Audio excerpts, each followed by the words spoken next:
The rope cut into Captain Elena Vasquez's wrists as the third knot cinched tight around the pine tree. She could feel the bark scraping through her flight suit, could smell the Alabama pine sap mixing with diesel fuel from the helicopter sitting 40 yards away in the clearing. 3 men stood in front of her. 3 men she had trained. 3 men who had no idea what they had just started. 48 hours earlier, Elena had been doing what she did best. The TH-67 Creek helicopter banked hard over the darkened tree line as Elena worked the cyclic with the precision that came from 2,000 combat hours. Beside her, Warrant Officer Candidate Damon O'Yelleran gripped his seat restraint, his knuckles pale against his dark skin. "Relax your hands," Elena said, her voice calm through the intercom. "The aircraft feels your tension. You tense up. She tenses up. Breathe." O'Yelleran forced his fingers to loosen. Behind him in the cabin, 4 other candidates sat in silence, watching the senior instructor pilot work. Elena could feel their eyes on her, could sense the particular weight of certain stares. She had been feeling those stares for 3 weeks now, ever since this training class had begun. Before we continue with what happened next, drop a comment and let us know where you are watching from tonight. Maybe you have witnessed moments where someone had to prove themselves against impossible odds. Elena guided the helicopter through a simulated emergency descent, demonstrating the auto-rotation procedure that could save their lives if the engine ever quit. The ground rushed up through the night vision display, trees becoming individual shapes, shadows becoming terrain. At the last moment, she recovered, pulling collective and bringing them back to altitude in a maneuver so smooth it felt like the aircraft had never been in danger at all. From the back cabin, a voice came through the intercom. Warrant Officer Candidate Derek Stennis, golden boy of the class, son of a retired colonel who had called the base commander personally to ensure his son received every advantage. "Not bad," Stennis said. "For a demonstration." Elena did not respond. She had learned years ago that men like Stennis fed on reactions. Star them long enough, and they either adapted or they revealed themselves. "I heard the 160th does that maneuver at twice the speed," Stennis continued. "But I guess training command has different standards." "The 160th are Night Stalkers," Elena replied evenly. "Special Operations Aviation. You are weak 3 candidates who have not yet soloed. Perhaps we focus on the basics before we critique elite unit standards." Silence in the cabin. Elena caught O'Yelleran's slight smile in her peripheral vision. She also caught Stennis's jaw tightening, his eyes narrowing. "Good. Let him stew." She keyed the radio and called their approach to Cairns Army Airfield, bringing the training bird down with the same precision she had used landing in Afghan valleys under fire. The skids kissed the tarmac without a bounce. As the candidates filed out, Elena caught O'Yelleran struggling with his helmet strap. The other candidates were already walking toward the hangar, but Stennis had paused, watching. "Having trouble there, O'Yelleran?" Stennis called out. "Maybe aviation is not for everyone. Some people are better suited for ground work." Elena stepped between them. "Candidate O'Yelleran, the strap release sticks on that helmet. Push it before you pull." She demonstrated, freeing the helmet smoothly. "It is a maintenance issue, not a pilot issue." O'Yelleran nodded, gratitude flickering in his eyes before he controlled it. "Thank you, ma'am." Stennis watched the exchange with something cold moving behind his expression. He said nothing more, simply turned and walked toward where Warrant Officer candidates Tyler Boone and Craig Hutchins waited. The 3 of them moved together, heads close, voices low. Elena watched them go. She had seen that formation before, in different uniforms in different wars. Men who had decided that rules did not apply to them. Men who believed their targets were beneath consequence. She pulled out her phone, looked at the lock screen photo of her and Marcus on their wedding day.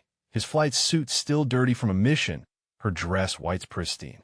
8 years married to a man who flew into firefights to pull wounded soldiers out of hell. 8 years of understanding that the real battles were not always the ones with bullets. "Captain Vasquez." She turned.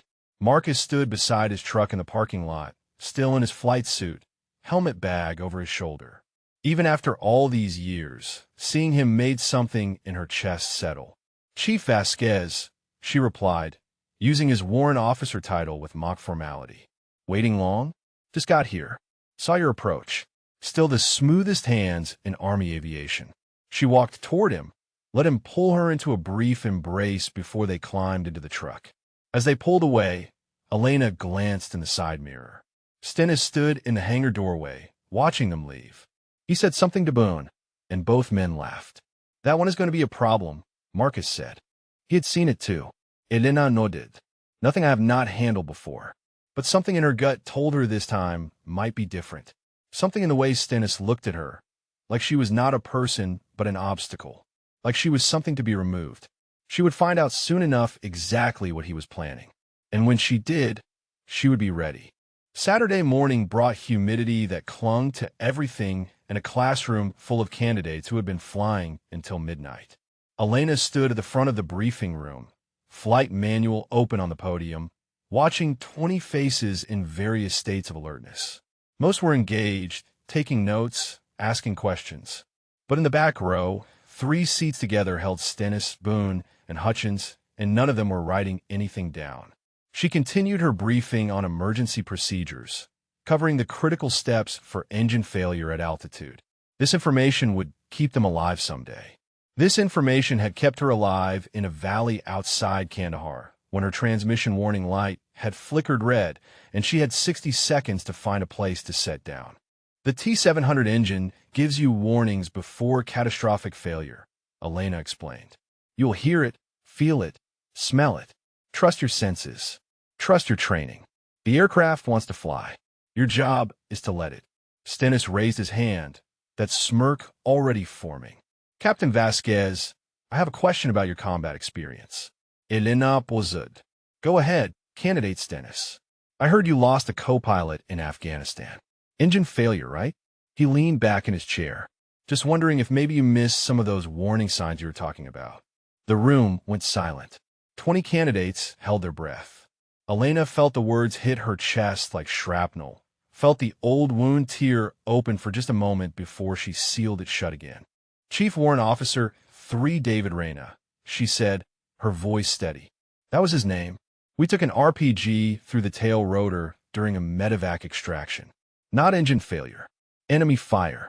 We auto-rotated into a riverbed, and I held the aircraft together long enough for the rescue team to reach us. David did not make it. I did. She let that settle. Any other questions about my combat experience, candidate Stennis? Or shall we continue with procedures that might keep you alive long enough to earn your own stories? Stennis said nothing, but his eyes had changed, hardened into something that looked like hatred.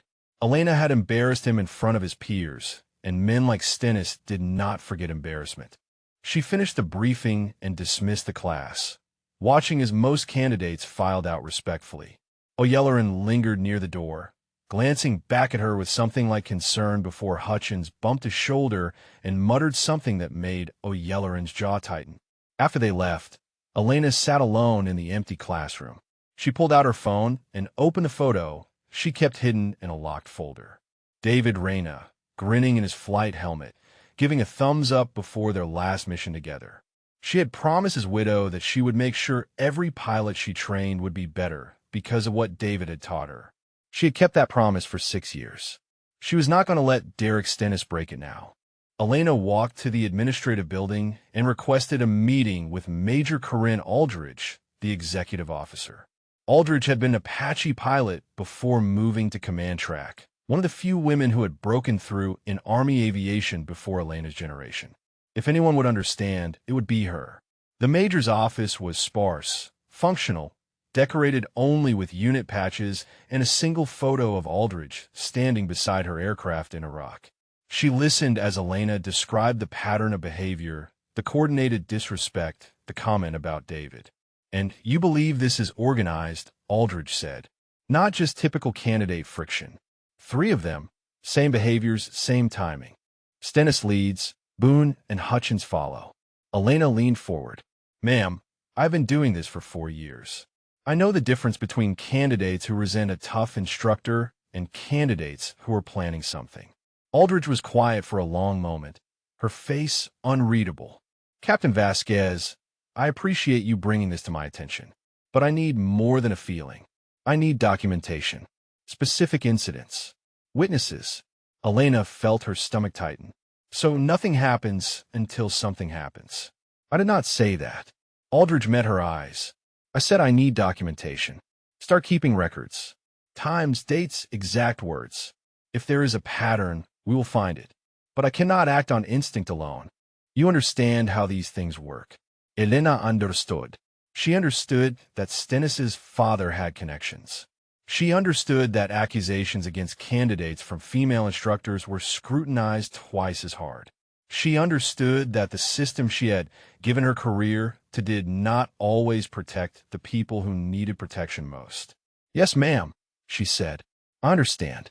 She left the office feeling more alone than she had in years. The hallway stretched empty in front of her, fluorescent lights buzzing overhead. Somewhere in this building, Stennis was probably laughing with his friends, confident that his father's name would shield him from consequence. Elena pulled out her phone and texted Marcus. Dinner at home tonight. Need to talk. His reply came immediately. Already planning it. Saw the class roster for tomorrow. You're taking them to Stage Field 7. Elena stared at the message. Stage Field 7 was the most remote training area on post, 40 minutes flight from the main airfield, surrounded by dense pine forest. Perfect for tactical training. Perfect for isolation. She typed back. Who approved that assignment? The response made her blood cool. Hutchins requested it. Said the class needed more challenging terrain. Craig Hutchins, the quiet one, the planner. Elena looked up from her phone and saw him at the end of the hallway, pretending to study a bulletin board. When he noticed her watching, he smiled, nodded politely, and walked away. They were planning something for tomorrow. Elena was certain of it now. The question was whether she would walk into their trap or find a way to turn it into theirs.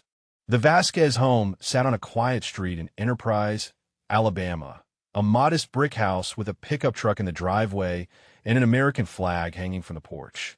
Inside, the smell of garlic and peppers filled the kitchen as Marcus worked the stove, still in his flight suit pants and a faded army t-shirt. Elena sat at the kitchen table, boots off, watching her husband cook. This was their ritual after hard days. He cooked, she talked, and somewhere between the sizzling pan and the second glass of wine, the weight of the world became manageable. Hutchins requested Stage Field 7 specifically, Elena said. That is not a coincidence. Marcus did not turn from the stove. No, it is not. He stirred the vegetables, his shoulders tight. I pulled the flight plan. You are scheduled to take 5 candidates out there tomorrow morning. Stennis, Boone, Hutchins, O'Yelleran, and a kid named Fredericks. Fredericks is solid. O'Yelleran too. Elena rubbed her temples. It is the other 3 I am worried about.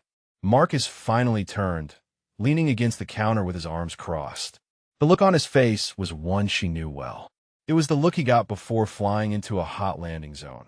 The look that said he was calculating risks and not liking the numbers.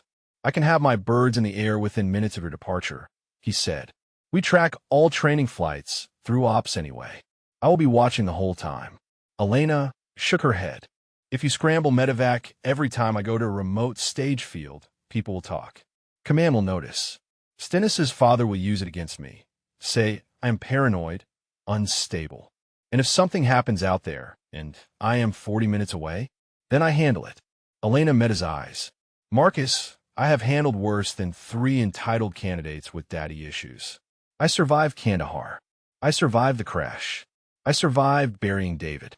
She stood, walked to him, put her hands on his chest. I am not going to let them take this from me. Not my career, not my confidence, not my ability to do my job. Marcus covered her hands with his own. I know you can handle yourself. That has never been the question. He pulled her closer. But you do not have to handle everything alone. That is what marriage means. They stood like that for a moment, foreheads touching, breathing together. Outside, the Alabama twilight faded to darkness, crickets beginning their evening chorus. Tell me about David, Marcus said quietly. Not the crash. Before. Elena pulled back slightly surprised. She rarely talked about David, and Marcus rarely asked. But tonight felt different. Tonight felt like something needed to be said. He was funny, she said. Always cracking jokes on the radio. driving the tower controllers crazy. He had this thing where he would narrate our flights like a nature documentary. And now we observe the wild helicopter in its natural habitat. She smiled at the memory, felt the ache beneath it. He had a daughter. She was 3 when he died. She would be 9 now. Marcus listened, his thumb tracing circles on her back. The RPG came out of nowhere. Elena continued. 1 second, we were climbing out of the extraction zone, wounded soldiers in the back, and the next second the tail was gone and we were spinning. She closed her eyes. I got us down. I held the aircraft together, and I got us down. But David's side took the impact. By the time I got to him, he was already gone. That was not your fault. I know. Elena opened her eyes. But knowing and feeling are different things. Every candidate I train, I see David in them. Every pilot I certify, I am keeping a promise to him. That they will be ready. That they will survive what he did not. Marcus kissed her forehead. And tomorrow? Tomorrow I find out exactly who these men are. Elena's voice hardened. If they're just arrogant candidates who need to be put in their place, I will put them in their place. But if there's something worse, if they are planning what I think they are planning, then I need to know. I need proof. And if you get that proof, then I bring them down. Properly. Officially. In a way that Stennis's daddy cannot fix. Marcus studied her face for a long moment, then nodded. Okay, but I am watching that tracker. The second something looks wrong, I am in the air. I would expect nothing less. Chief Vasquez.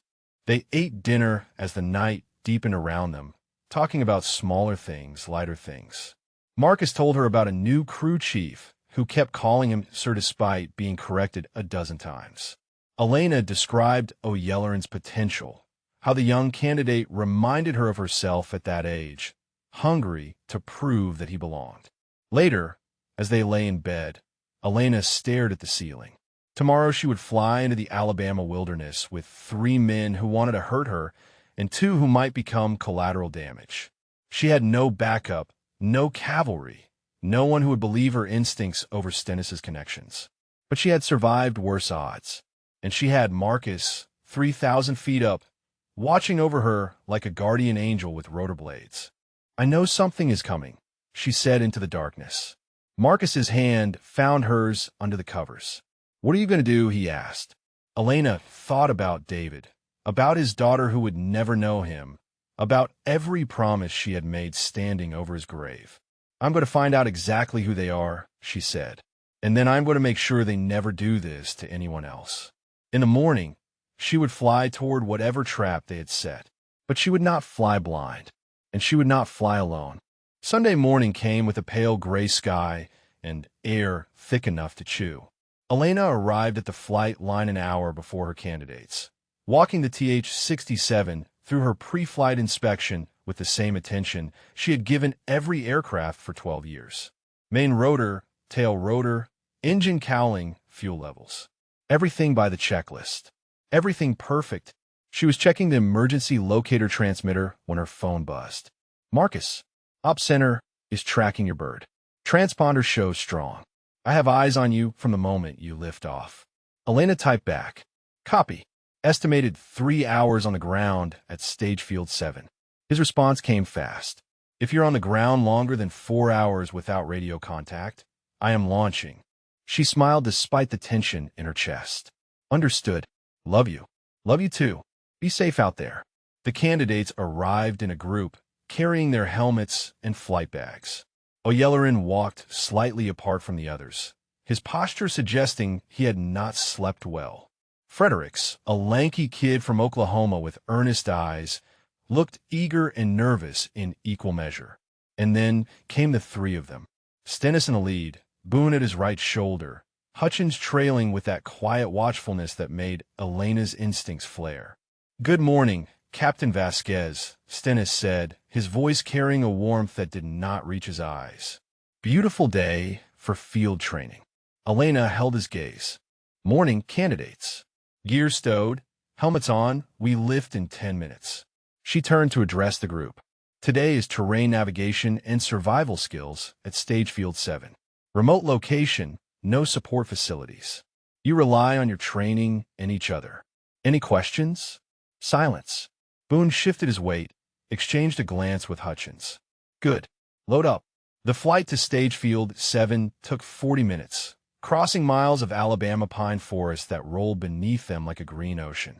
Elena flew with Fredericks in the co-pilot's seat, letting him handle the controls during the cruise portion while she monitored instruments and watched the terrain. In the cabin behind her, the other 4 candidates sat in silence. Halfway through the flight, Elena keyed the intercom. "Candidate O'Yelleran, what is our emergency landing zone if we lose power right now?" O'Yelleran's voice came back immediately. "Clearing at our 2 o'clock, approximately half a mile. Open field, no visible obstructions." "Good." Candidate Stennis, same question. A pause. Then, with thinly veiled irritation, "I would have to look at the map." "You should always know your emergency options without looking at the map," Elena said. "In a real emergency, you do not have time to study." Stennis did not respond. Elena caught Boone's smirk in the cabin mirror. They landed at Stage Field 7 just after 9 in the morning. The clearing was a rough oval carved out of dense pine forest, maybe 200 yards across. A single dirt road led in from the east, disappearing into the trees. The helicopter's rotor wash flattened the tall grass as Elena set them down and began the shutdown sequence. "Helmets off, gear out, form up at the tree line," she ordered. "We start with terrain orientation." The candidates complied, gathering their equipment and moving toward the edge of the clearing. Elena powered down the aircraft completely, secured the controls, and joined them. The forest smelled of pine needles and damp earth, the kind of smell that reminded her of survival school years ago. For the next 2 hours, Elena led them through navigation exercises, teaching them to read terrain features, identify landmarks, and maintain situational awareness in unfamiliar territory. Fredericks soaked up every word. O'Yelleran performed with quiet competence, and the other 3 followed just enough to avoid obvious insubordination while exchanging looks that Elena pretended not to notice. It happened during the survival skills portion. Elena had divided them into teams to practice shelter construction. Fredericks and O'Yelleran worked together at the north end of the clearing. Stennis, Boone, and Hutchins were supposed to be working at the south end. Elena was demonstrating a technique to Fredericks when she realized she could no longer see the other 3. The forest had swallowed them. "Candidates," she called out. "Stennis, Boone, Hutchins, report your position." Silence. Elena's hand moved to her radio. The weight of it against her hip was reassuring. She keyed the transmit button. "Stage Field 7 to Cairns Tower, radio check." Static. Then nothing. She tried again. "Stage Field 7 to any station, radio check." More static. The radio had worked perfectly on the flight in. There was no reason for it to fail now unless someone had sabotaged it. O'Yelleran appeared at her side, his face tense. "Ma'am, I cannot find them. They said they were going to check the perimeter, and then they just disappeared." Fredericks jogged over, looking confused. "Captain Vasquez, is everything okay?" Before Elena could answer, she heard movement in the trees behind her. She turned.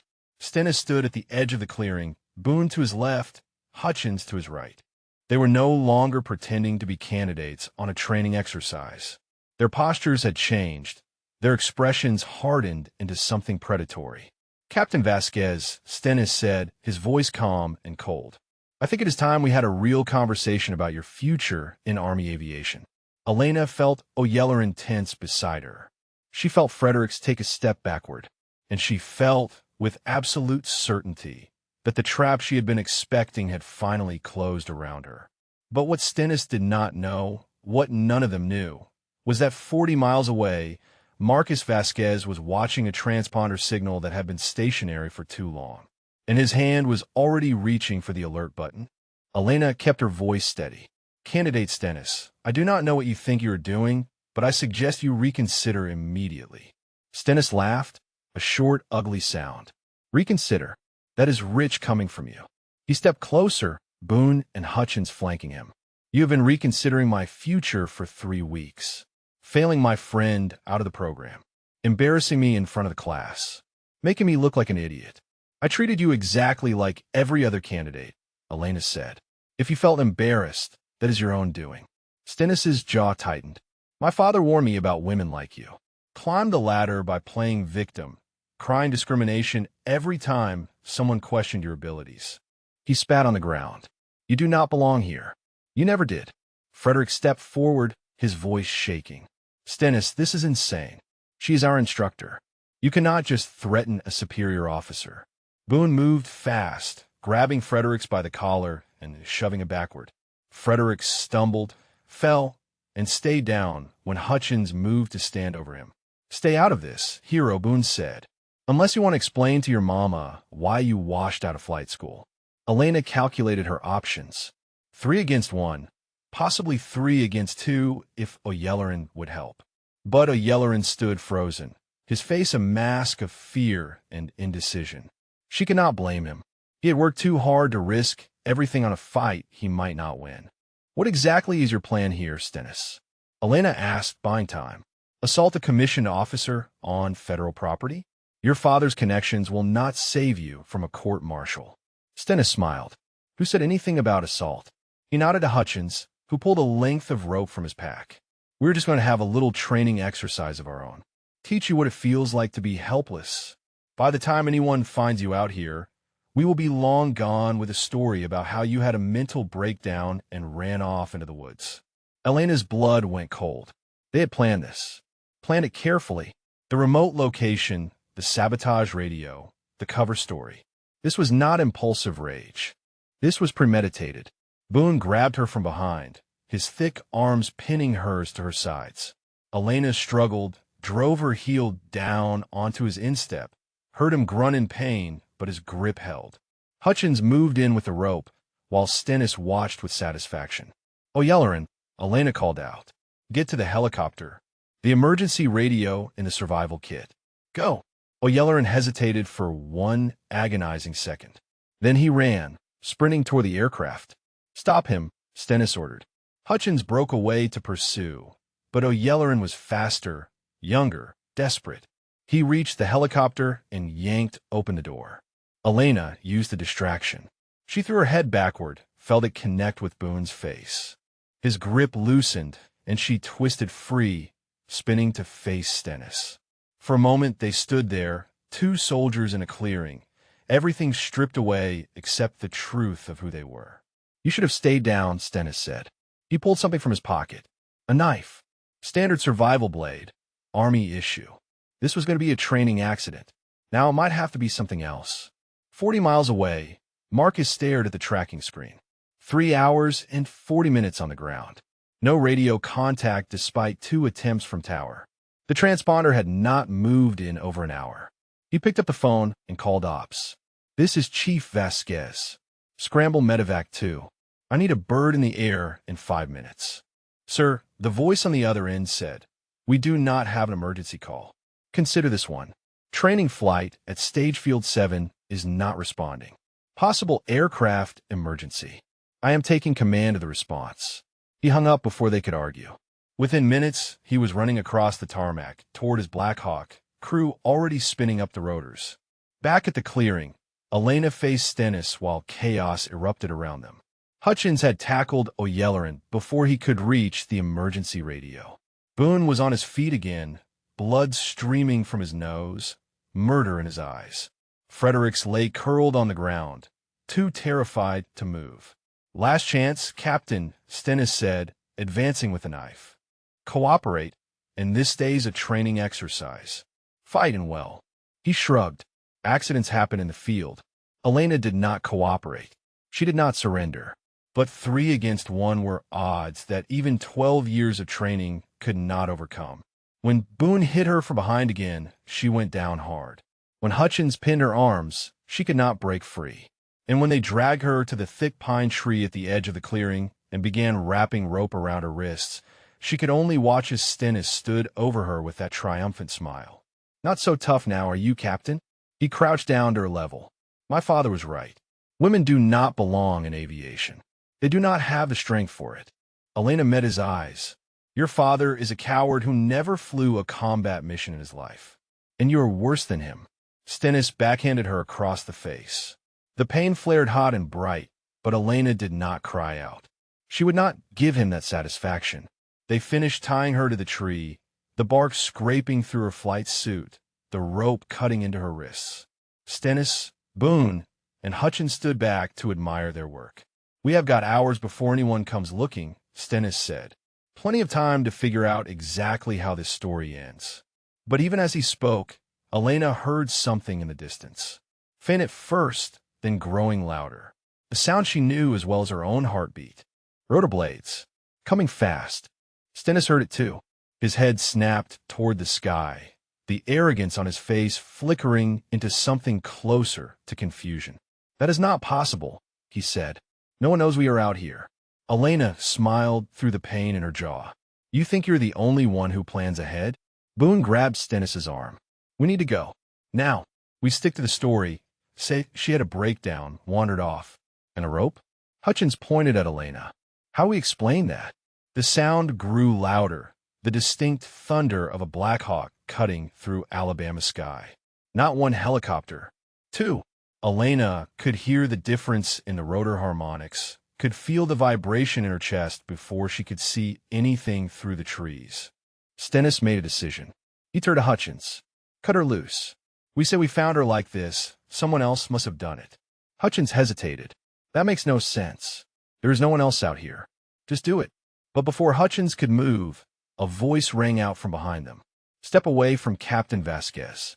Now, everyone turned. O'Yelleran stood at the edge of the clearing, battered and breathing hard, but holding something in his hand. His phone, the screen facing outward, the red recording light clearly visible. "I have been documenting everything since week 1, O'Yelleran said, his voice shaking but determined.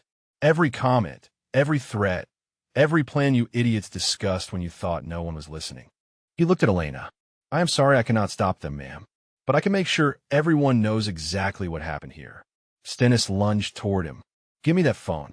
O'Yelleran sidestepped, keeping distance between them. "It is already uploaded. Automatic cloud backup.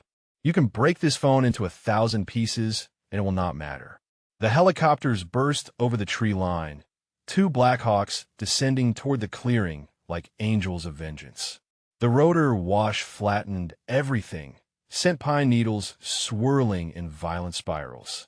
Elena squinted against the wind and saw the door gunner in the lead aircraft, saw the medevac markings, saw Marcus in the pilot's seat. The loudspeaker crackled to life. "All personnel on the ground. This is Chief Warrant Officer 5 Vasquez. Stay where you are. Military police are inbound. Anyone who moves will be considered hostile." Boone broke first, sprinting toward the tree line. He made it maybe 20 feet before the second helicopter pivoted, its searchlight pinning him in place like an insect under glass. "I said do not move." Marcus's voice boomed across the clearing. Boone stopped, raised his hands. Hutchins did the same, dropping to his knees with his fingers laced behind his head. Only Stennis remained standing, staring up at the helicopters with an expression of pure disbelief. "This is not happening," he muttered. "My father will fix this. He always fixes everything." Elena's laugh was hoarse but genuine. "Your father cannot fix federal assault charges, Stennis. He cannot fix witness testimony. And he definitely cannot fix the fact that you just attacked an officer in front of a recording device and 2 helicopter crews." The first Black Hawk touched down, and Marcus was out before the skids fully settled. He moved across the clearing with the focused intensity Elena knew from a dozen combat missions, his crew chief and medic close behind. He reached her in seconds, pulling his survival knife to cut the ropes. His hands were steady, but Elena could see the fury in his eyes, the barely contained rage of a man who had just watched his wife be assaulted. "I am okay," she said as the ropes fell away. "Marcus, I am okay." He helped her to her feet, held her face in his hands, searched her eyes. Then he pulled her close, just for a moment, before the soldier in him took over again. "Medic," he called. "Check her out.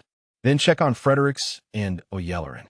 He turned to face Stennis, who still had not moved. "And you, on your knees, hands behind your head."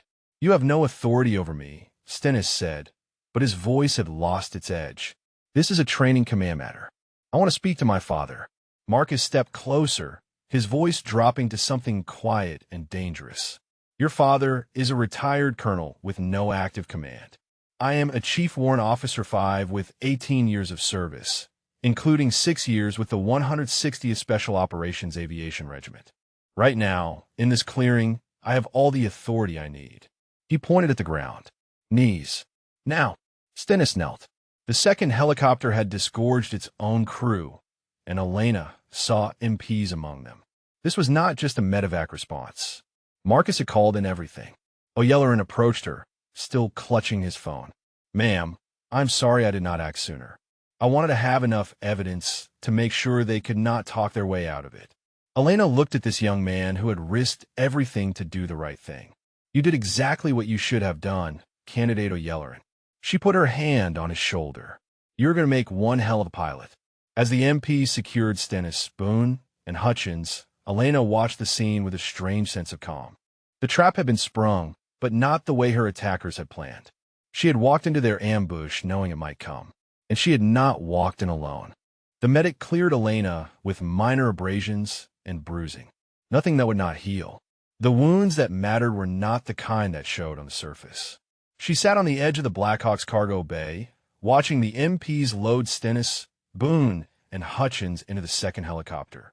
Their hands were zip-tied behind their backs, their faces wearing various expressions of shock and denial. Boone looked terrified. Hutchins looked resigned. And Stennis looked like a man still waiting for someone to tell him this was all a misunderstanding. Marcus finished coordinating with the MP sergeant and walked back to Elena. He sat beside her, close enough that their shoulders touched. "You knew," he said. "It was not a question. I suspected." Elena watched the pine trees sway in the residual rotor wash. "I needed to be sure. I needed them to show exactly who they were, with witnesses and evidence that could not be dismissed." Marcus was quiet for a long moment. "And if I had not been tracking you, if O'Yelleran had not been recording, then I would have found another way." Elena turned to look at him. "I'm not a damsel, Marcus. I have never been a damsel. But I'm also not stupid. I knew you were watching. I knew that if things went too far, you would come." He took her hand, interlaced his fingers with hers. "I will always come. I know. That is why I married you." Across the clearing, O'Yelleran sat with Fredericks, both of them being checked by the second medic. Fredericks still looked shaken, but O'Yelleran had a quiet steadiness about him now, the look of someone who had faced a test and discovered what he was made of. "He has been gathering evidence for weeks," Elena said. "I had no idea. Neither did they." Marcus nodded toward the second helicopter where the 3 attackers sat in custody.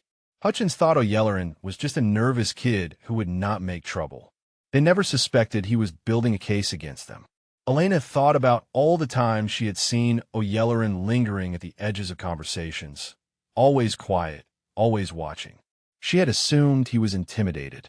Instead, he had been documenting. "I need to talk to Major Aldridge," Elena said.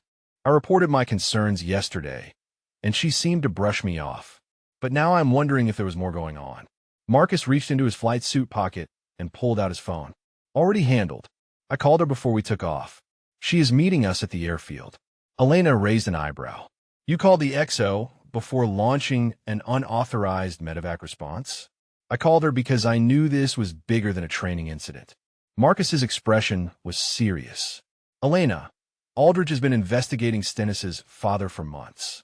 There have been complaints from other instructors, other bases. You were not the first woman he targeted for removal." The words landed like stones in still water, sending ripples through everything Elena thought she understood. "How do you know this?" "Because Aldridge told me." Marcus squeezed her hand.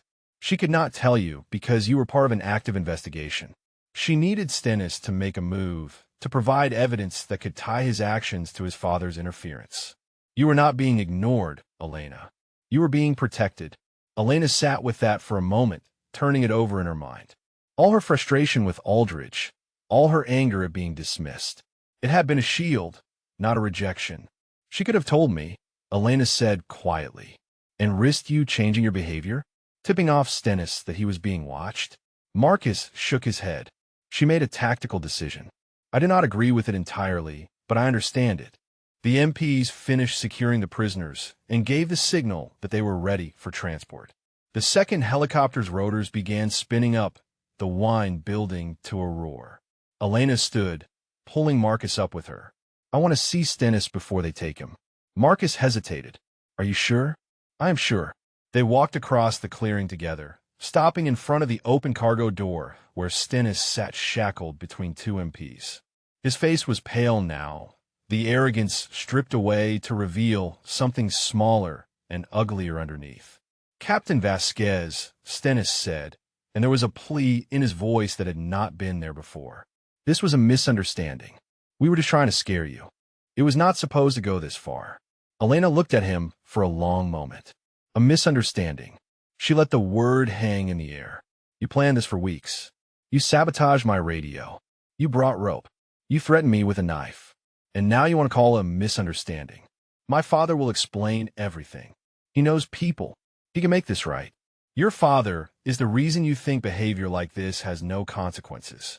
Elena leaned closer, her voice dropping. But here is what you need to understand, Derek. Your father cannot help you anymore.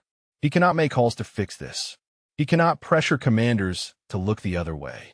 Because what you did today was not just insubordination. It was assault on a commissioned officer. It was conspiracy. It was conduct unbecoming. And every single second of it was recorded. Stennis's face crumpled. Please. I am sorry. I will do anything. Elena Straightenet. You will do exactly what the Uniform Code of Military Justice requires you to do. You will face a court-martial. You will answer for your actions. And you will learn, finally, that there are some things your father's name cannot protect you from. She turned and walked away without looking back. Marcus fell in his step beside her. Feel better? No, Elena said honestly. But it needed to be said. Behind them, the second helicopter lifted off, carrying 3 men toward a future none of them had anticipated. And Elena finally let herself breathe. The flight back to Cairns Army Airfield felt longer than the flight out. Elena sat in the co-pilot seat of Marcus's Black Hawk, watching the Alabama forest scroll beneath them, her mind processing everything that had happened and everything that was still to come. When they touched down, Major Aldridge was waiting on the tarmac. She stood with Command Sergeant Major Victor Trammell, a man Elena had known by reputation for years. 30 years in the Army, multiple combat deployments, and a voice that could strip paint off walls. He had served with Elena's father decades ago, back when Colonel Vasquez was still a young captain learning to lead. Elena climbed out of the helicopter and walked toward them, Marcus at her side. The rotor wash died down as the engines spooled to silence. Captain Vasquez, Aldridge said. Her face was unreadable, but her voice carried something that might have been respect. I owe you an explanation. Yes, ma'am. You do. Aldridge glanced at Trammell, who gave a slight nod. Let us walk. They moved away from the flight line, toward a quiet corner of the tarmac where they could speak without being overheard. The sun was beginning its descent toward the tree line, casting long shadows across the concrete. Retired Colonel Vernon Stennis has been a problem for Army aviation for over a decade, Aldridge began. He has connections throughout the command structure, friends in positions of influence. Every time one of his protégés faced discipline, he made calls, applied pressure, made problems disappear. Elena felt her jaw tighten. And his son? Derek Stennis was his latest project. Aldridge's voice carried disgust. When Derek's friend was failed out of the program for legitimate safety violations, the colonel started making calls. He wanted the instructor who failed him removed. That instructor was you. So I was a target from the beginning. You were one of several. Aldridge stopped walking, turned to face Elena. There have been other women, other instructors who pushed back against candidates the colonel was protecting. Some of them were reassigned. Others had their careers quietly derailed. We have been building a case for months, but we needed something concrete, something that could not be explained away or buried. And you used me as bait. Elena did not phrase it as a question. Trammell spoke for the first time, his gravel voice cutting through the tension. We did not use you as bait, Captain. We trusted you to handle yourself. And you did. Elena looked at the old sergeant major, saw something in his eyes that looked like her father's ghost. What do you mean? I mean that Major Aldridge came to me 3 weeks ago with concerns about the Stennis situation. Trammell clasped his hands behind his back. She told me about you, about your record, your combat experience, your reputation. And she told me that if anyone could survive whatever Derek Stennis was planning and come out the other side with evidence, it was you. So you watched, you waited, and you let it happen. We position assets, Aldridge said. Your husband's unit was briefed to monitor your training flight closely. We had MPs on standby. We were not going to let anything happen to you that could not be undone. Elena thought about the rope around her wrists, the knife in Stennis's hand, the fear in Frederick's eyes. It felt very real. It had been very real. What about O'Yelleran? Elena asked. Was he part of the plan too? Aldridge shook her head. Candidate O'Yelleran came to me on his own initiative Saturday night. He had been gathering evidence independently, documenting everything he witnessed.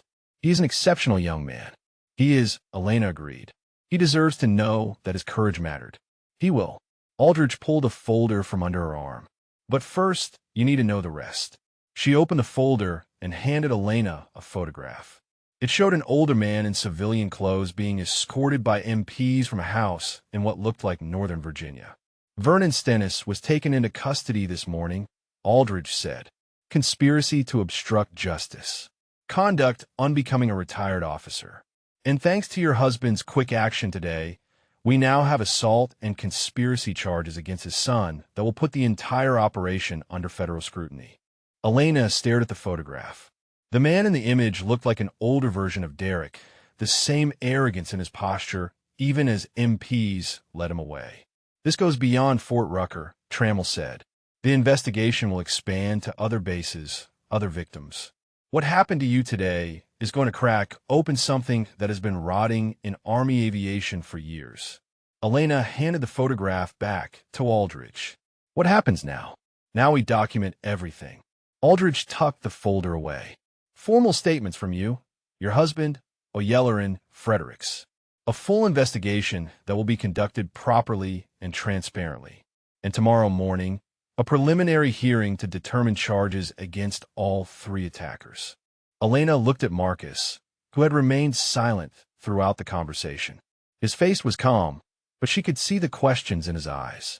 I want to testify, Elena said, not just give a statement. I want to be in that hearing room. I want them to see my face when the charges are read. Aldridge nodded. I would expect nothing less, Captain. Trammell stepped forward, his weathered face softening slightly. Your father would be proud of you, Elena.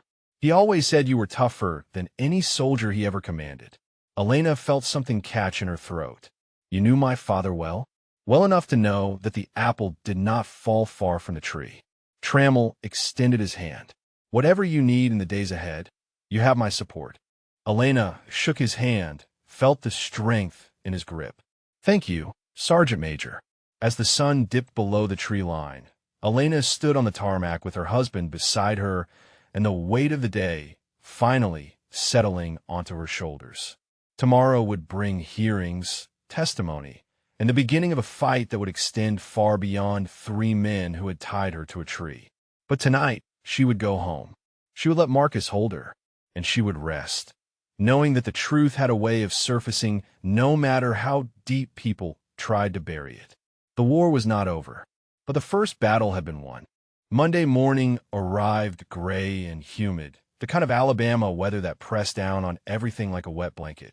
Elena wore her dress uniform for the first time in months, the Bronze Star pinned above her left pocket, every crease sharp enough to cut glass. The hearing room at Fort Rucker's Legal Center was smaller than she expected. A long table at the front for the presiding officers. A witness stand to the side. Rows of chairs for observers, most of them filled with faces Elena recognized from the flight line and training command. Marcus sat in the front row, his own dress uniform immaculate. Beside him, Command Sergeant Major Trammell watched the proceedings with the stillness of a man who had seen 1,000 soldiers answer for their choices. The 3 accused sat at a table near the front, their JAG defense attorneys shuffling papers.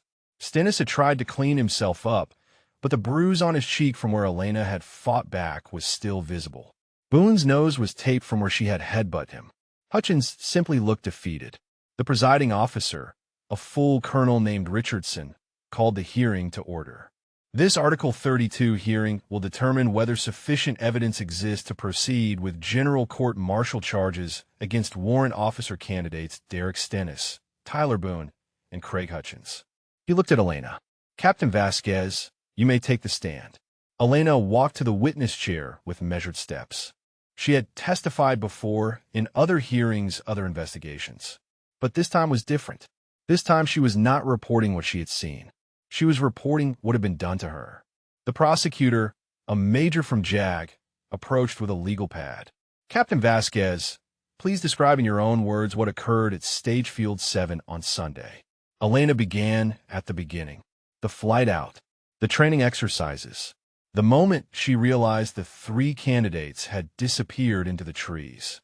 She described the sabotaged radio, the confrontation, the rope, and the knife. She kept her voice steady, professional, letting the facts speak for themselves. When she finished, the defense attorney for Stennis stood. "Captain Vasquez, is it not true that you have had conflicts with candidate Stennis since the beginning of this training cycle?" "I have held candidate Stennis to the same standards as every other candidate," Elena replied. "If he perceived that as conflict, that reflects on him, not on me. But you did fail his close friend out of the program. Could that not have created bias on your part?" Elena met the attorney's eyes. "I failed candidate Morrison because he demonstrated unsafe flight practices that endangered himself and others. That decision was reviewed and upheld by command.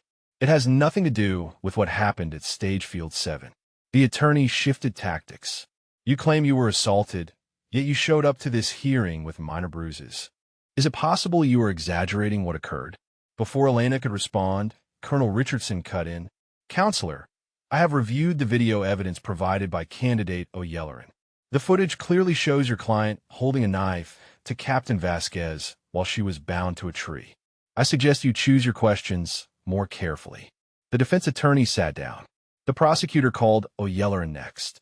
The young candidate walked to the stand with his shoulders back, his voice clear as he described weeks of watching Stennis and his friends plan something terrible. "I knew something was wrong from the first week," O'Yelleran said. "The way they talked about Captain Vasquez when they thought no one was listening. The jokes about teaching her a lesson. I started recording because I knew no one would believe me without proof." "Why did you not report this to command?" the prosecutor asked. "I tried." O'Yelleran glanced at Stennis. "I went to the candidate liaison officer. He told me I was overreacting, that I should focus on my own training." He paused. "I found out later that the liaison officer was a friend of Colonel Vernon Stennis." A murmur rippled through the room. Richardson silenced it with a look. Fredericks testified next, his voice shaking as he described his terror during the assault. He had been too scared to act, and the shame of it was written across his face. But his account corroborated everything Elena and O'Yelleran had said. Then came the evidence that changed everything. Major Aldridge took the stand and presented the results of the larger investigation. Emails between Vernon Stennis and officers at 3 different bases, pressuring them to remove instructors who had crossed his son or his friends. Records of reassignments and career derailments that traced back to the colonel's interference. A pattern of corruption that stretched back over a decade. This was not an isolated incident, Aldridge said. This was the culmination of years of abuse of power. Captain Vasquez was simply the latest target in a campaign that has damaged careers and lives across Army aviation. When the evidence portion concluded, Colonel Richardson called a brief recess. Elena stepped outside into the humid air, Marcus joining her on the steps of the legal center. "You did well in there," he said. "I told the truth." Elena watched a pair of helicopters pass overhead, training birds on their way to the practice fields. The truth should not feel this hard. It feels hard because it matters. Marcus put his arm around her. "What you said and there's going to change things. Not just for Stennis and his father. For everyone who has been afraid to speak up." Elena leaned into him. "Other victims came forward this morning.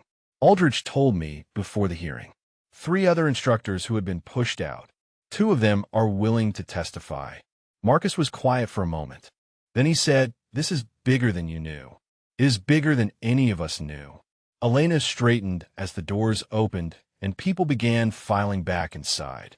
But it ends now, today, with us. She walked back into the hearing room, ready to see it through to the end. Colonel Richardson returned to his seat and called the hearing back to order. The room fell silent, every eye fixed on the presiding officer as he reviewed the papers in front of him. Before I announce my findings, Richardson said, "I want to address something directly." He looked at Stennis. "Candidate Stennis, your defense has attempted to portray this incident as a misunderstanding, a training exercise gone wrong. The evidence presented today tells a different story." Stennis sat rigid, his jaw clenched. Richardson continued, "The video evidence is unambiguous. The testimony is consistent across multiple witnesses. And the pattern of behavior documented by Major Aldridge suggests this was not an isolated lapse in judgment, but the product of a belief, apparently instilled by your father, that certain rules do not apply to certain people." He turned to address the room. "Based on the evidence presented, I find sufficient grounds to proceed with general court-martial charges against all three accused. The charges will include assault on a commissioned officer, conspiracy, conduct unbecoming, and obstruction of justice." Elena heard Boone's mother sob somewhere in the back of the room. Hutchins dropped his head into his hands. Stennis just stared straight ahead, as if he still could not believe this was happening. But Richardson was not finished. "I also want to acknowledge Captain Elena Vasquez," he said. Elena straightened in her seat. "Captain Vasquez, please stand." She rose, feeling the weight of every eye in the room. "I have reviewed your service record," Richardson said. 2 tours in Afghanistan. Over 2,000 combat flight hours. A Bronze Star with Valor Device for actions in Kandahar province. He paused. "The citation for that medal describes how you maintained control of a critically damaged aircraft under enemy fire, successfully landing in hostile terrain and protecting wounded soldiers until rescue arrived. Your co-pilot did not survive that crash." Elena felt Marcus's hand find hers, squeezed tight. "What that citation does not fully capture," Richardson continued, "is that after Chief Warrant Officer 3 David Reyna died in your arms, you returned to flight status within 60 days. You completed your deployment, and when you came home, instead of leaving the Army, you chose to become an instructor pilot so that others might benefit from what you learned." The room was utterly silent. That is not the profile of someone who exaggerates. That is not the profile of someone who cannot handle difficult candidates. Richardson's voice hardened. That is the profile of a soldier who has earned the right to be treated with respect by every person who wears this uniform. He looked at the 3 accused. "You fail that standard, and now you will answer for it." Richardson dismissed the hearing. The MPs moved forward to escort the accused back to confinement. As Stennis passed Elena's row, he stopped. "This is not over," he said, his voice barely above a whisper. "My father still has friends." Marcus started to rise, but Elena put her hand on his arm. "Your father is in federal custody," Elena said calmly. "His friends are being investigated, and you are about to spend the next several years learning exactly how much those connections are worth when the evidence is on the record." She held his gaze. "It is over, Derek. You just have not accepted it yet." The MPs pulled him forward, and he was gone. People began filing out, but several stopped to speak to Elena. Instructors she had worked with, officers she barely knew, all of them offering words of support that felt strange and welcome at the same time. Command Sergeant Major Trammell was the last to approach. He stood before her with that weathered face and those eyes that had seen everything. "I called your father this morning," he said. Elena blinked. "My father? Retired or not, a man deserves to know when his daughter has done something worth knowing about." Trammell's voice softened. "He told me to tell you that he always knew you were stronger than him, and that your mother would have been proud." Elena felt tears threaten for the first time all day. She blinked them back. "Thank you, Sergeant Major." "Do not thank me." Trammell extended his hand. "Thank yourself. You did this. All of it. We just made sure the system worked the way it is supposed to." Elena shook his hand, felt the calluses and strength of 30 years of service. Then she turned to Marcus, who was waiting with that patient look he always wore when he knew she needed a moment. "Take me home," she said. They walked out of the legal center into the afternoon sun. The humidity had broken while they were inside, replaced by a breeze that carried the scent of pine from the distant tree line. Helicopters still flew their training patterns overhead, the endless cycle of teaching and learning that Elena had devoted her career to. "It is really over," Marcus said. Elena watched the TH-67 bank gracefully toward the practice area. "No," she said. "It is really just beginning." She thought about the other victims who had come forward, the investigation that would spread to other bases, the policies that would need to change. There was so much work still to do. But for now, in this moment, she let herself feel something she had not felt in a very long time. 1 week later, Elena stood at a podium in the main auditorium of Fort Ruckers Aviation Center. Every instructor pilot on base sat in the rows before her, over 200 faces watching as she prepared to speak. Major Aldridge had asked her to address the Corps, to share what had happened and what it meant for all of them. She had spent 3 days writing and rewriting her remarks.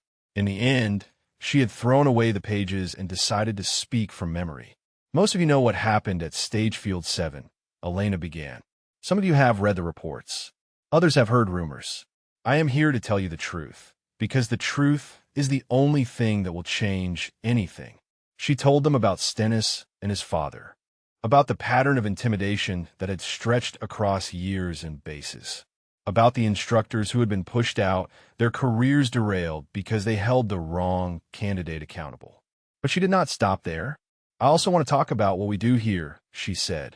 "Every day, we take young men and women and teach them to fly machines that can kill them and everyone around them if something goes wrong. We hold them to standards that seem impossible because impossible is what combat demands. And sometimes they resent us for it."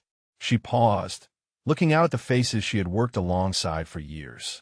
That resentment is not the problem. The problem is when that resentment is weaponized. When candidates believe that connections matter more than competence. When instructors are afraid to fail someone because of who their father might be. She let her voice harden. "That fear ends now." Elena described the changes that were coming. New reporting protocols for harassment and intimidation. Independent review of candidate failures to prevent outside interference. A clear chain of accountability that bypass traditional pressure points. "These changes will not fix everything," she admitted, "but they are a start. And every one of you in this room has a responsibility to make them work. Not because command ordered it, because our students deserve instructors who can teach without fear." When she finished, the applause started slowly and built to something that filled the auditorium. Elena stood at the podium and let it wash over her, not as validation, but as commitment. These were her colleagues, her brothers and sisters in arms. They were telling her they understood. Afterward, she found O'Yelleran waiting outside the auditorium doors. He wore his candidate uniform, freshly pressed, his posture straighter than she had ever seen it. "Ma'am," he said, "I wanted to thank you." "You do not need to thank me, Candidate O'Yelleran. You are the one who gathered the evidence. You are the reason we had proof." O'Yelleran shook his head. "You are the one who stood up. You are the one who made it mean something." He hesitated, then continued. "I almost did not record anything. The first week when Stennis started talking, I thought maybe I was overreacting. Maybe this was just how things worked." "What changed your mind?" "You did." O'Yelleran met her eyes. "The way you flew, the way you taught, the way you treated everyone the same regardless of who their father was." He paused. "I wanted to be the kind of officer who does what is right even when it is hard. You showed me what that looks like." Elena felt something shift in her chest. For all the recognition, all the speeches, this was the moment that mattered. One young candidate who had chosen courage because someone had shown him it was possible. "You're going to make an excellent pilot, O'Yelleran," she said, "and an even better officer." He smiled, the first real smile she had seen from him since they met. "Thank you, ma'am, for everything." He saluted and walked away toward the flight line where his training class was assembling for afternoon exercises. Elena watched him go, saw the way the other candidates parted to let him through. Word had spread about what he had done. He would carry that reputation for the rest of his career. Marcus appeared at her side, coffee in hand. He offered her one of the cups. Good speech, he said. It needed to be said.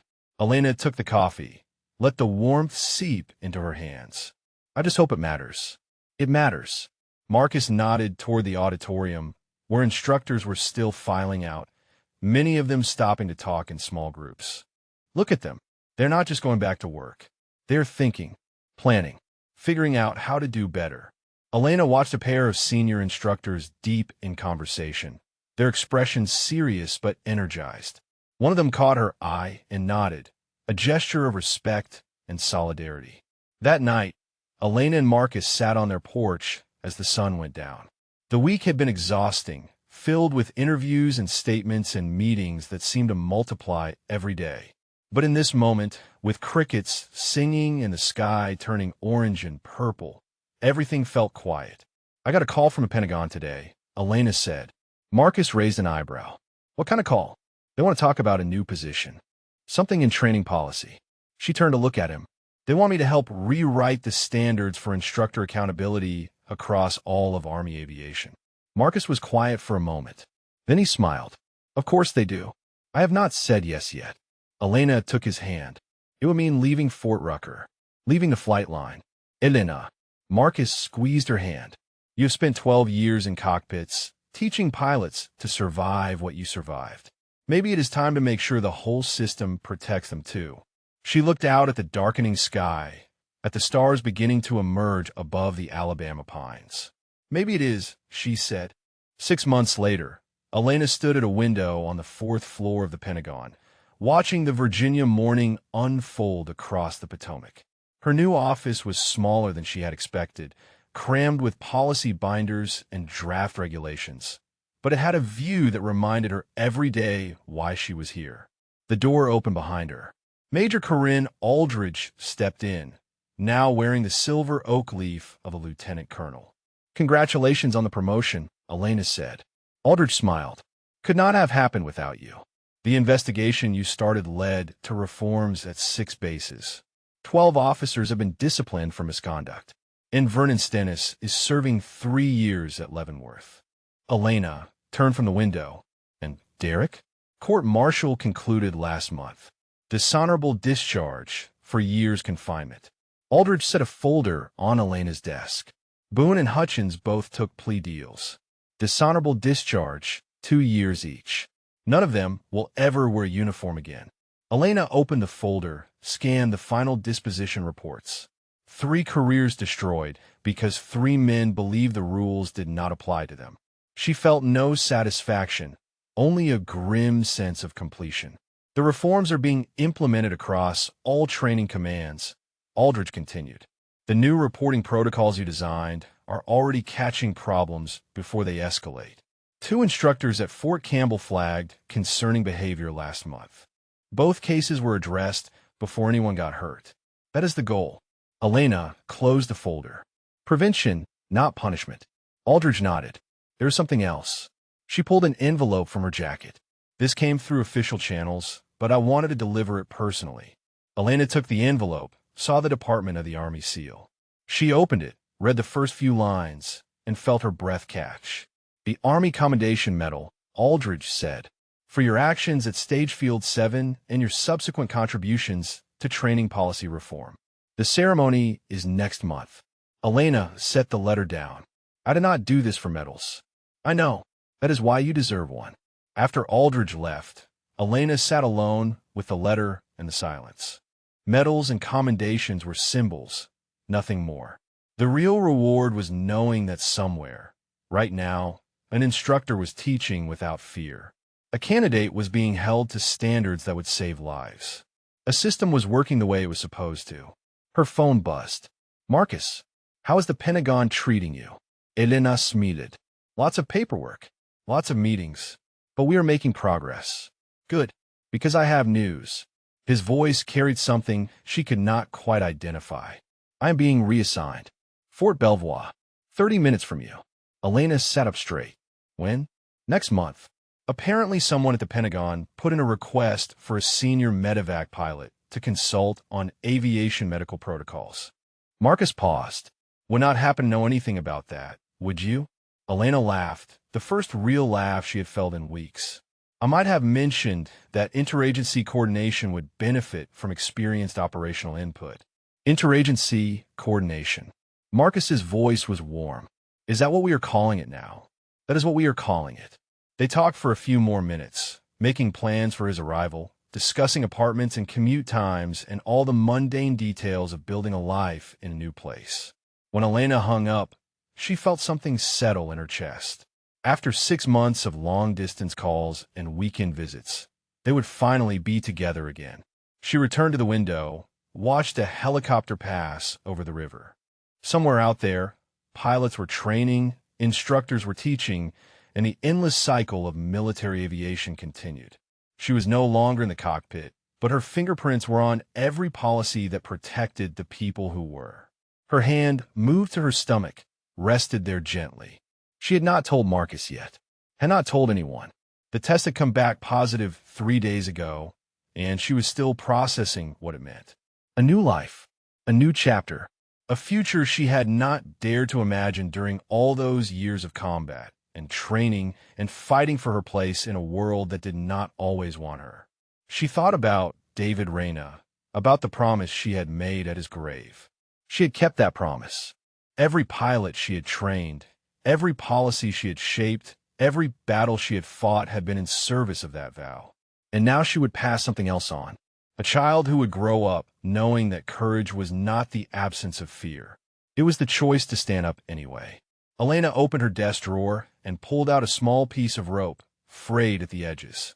She had cut it from the bindings at Stage Field 7, kept it as a reminder, not of what had been done to her, but of what she had done in response.